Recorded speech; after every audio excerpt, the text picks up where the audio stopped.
The next autumn, we left the Reuben Gallery, the space on 4th Avenue.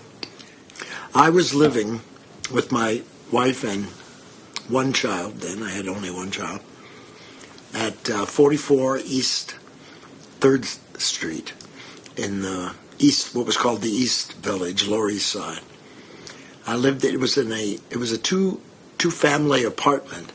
An old couple lived above me, and we lived on the second floor. And on the ground floor was an empty store.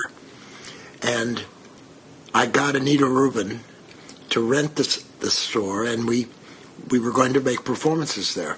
So in the autumn, I wrote this. I dreamt up this performance called "The Car Crash," and I got the idea because the summer before, I had been in 2 car crashes, and my best friend from high school was killed in a car crash, and so it was like on my mind, the crashing of cars, but also it had sexual connotations, it turns out, and so it referred to. I can't go any further than that with analysis of it, but believe me, it did. In this performance, it had 4 people, a man and a woman, and then Oldenburg's wife.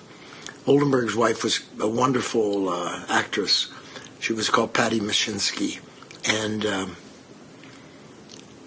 this car crash starred me as a car. I was a big silver car.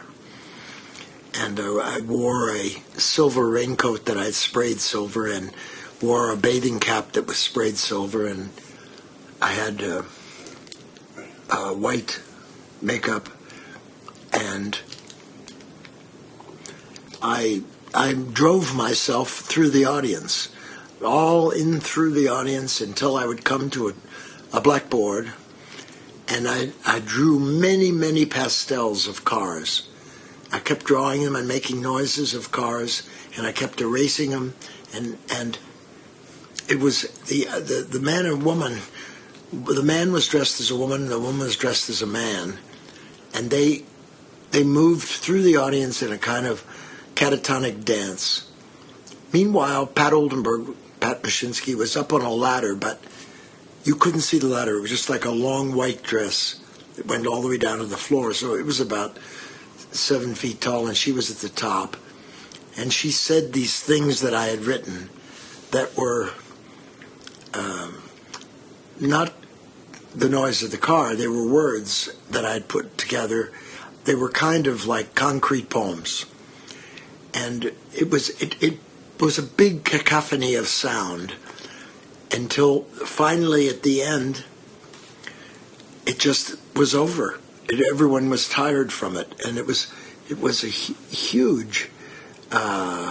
People loved it, and years later, people kept saying, well, "I don't understand why you stopped, and you should have kept on doing this, etc." And like life goes on, but it was. I must say, it was a big success, and it spoke about me as a car. It had the big red cross hanging over the audience. There's the picture of Patty. And I'm in front of a lithograph that I had made called Crash, Crash, Crash.